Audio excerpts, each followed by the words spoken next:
మనం బెండకాయతోటి snack item చేసుకుంటున్నాము.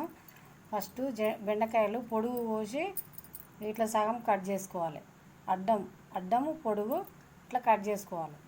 Cut చేసుకున్నాక ఇక కొత్తిమీర ఒక గిన్నె తీసుకొని ఒక గిన్నెలకు బెండకాయ పచ్చళ్ళు వేసుకోవాలి. ఇట్లా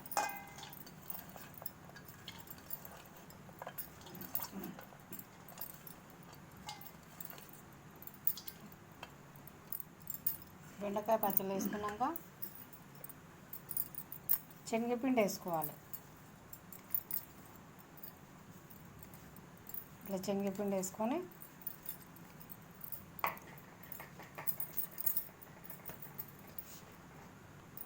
తగినంత ఉప్పు వేసుకోవాలి. సగం చెంచా వేసుకుంటున్నాను నేను.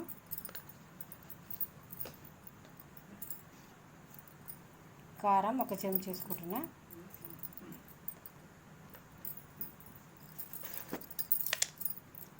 ఒక చెంచా అల్లం వెల్లిగడ్డ వేసుకుంటున్నా.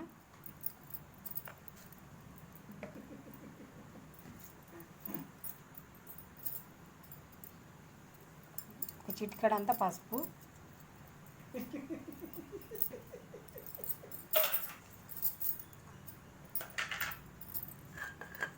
వేసుకున్నాక మంచిగా ఇట్లా కలుపుకోవాలి.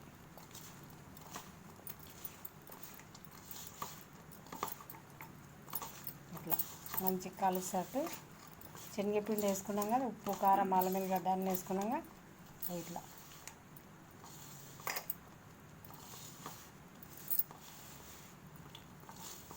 కలుపుకోవాలి మంచిగా.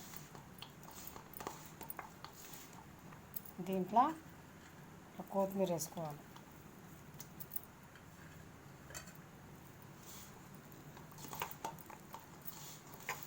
ఇట్లనే కలిసేటట్టు కలుపుకోవాలి మంచిగా.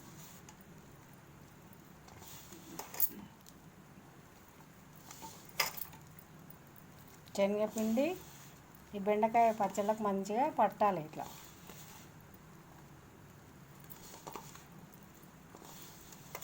ఇట్లా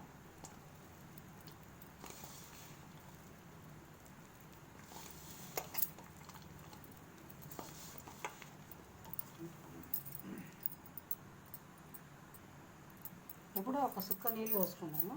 కొన్ని ఇట్లా జీలకరించుకున్నాము. ఎక్కువ తడుపుకోవద్దు.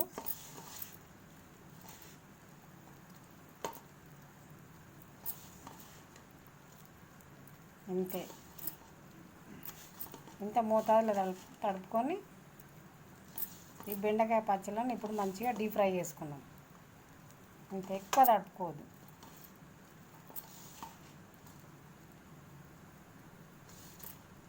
అంతే అయిపోయింది. ఇక డీప్ ఫ్రై చేసుకున్నాము. కలిసిపోయింది మంచిగా. ఇప్పుడు డీప్ ఫ్రైకి సరిపడా నూనె పోసుకున్నాం కదా, నూనె వేడవుతుంది.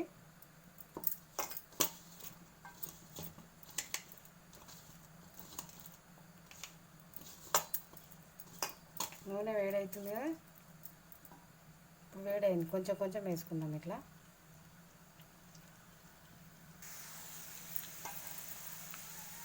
వేసుకోవాలి మొత్తం మంచిగా.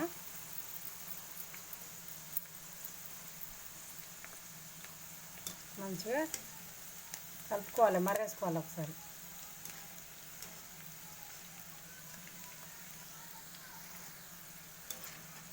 డీప్ ఫ్రై అయిపోయింది, మంచిగా కాలింది. తీసేసుకున్నాం. ఇక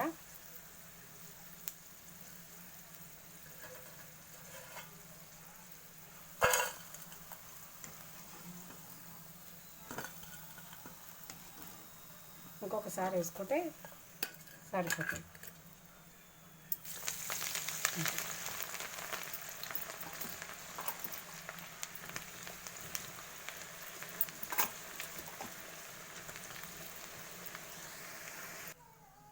ఇప్పుడు కల్లెమాకు కూడా డీప్ ఫ్రై చేసుకుందాం.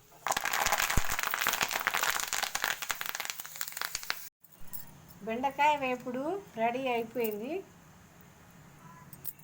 నేను చెప్పిన విధంగా వేసుకోవాలి. చాలా బాగుంటుంది, మంచిగా కరకరలాడుతుంది. ఇట్లా పిల్లలు మాత్రం ఇష్టంగా తింటారు. బెండకాయ వేపుడు ఈ రకం కూడా వేసుకోవచ్చు. నేను చెప్పిన విధంగా వేసుకోరు.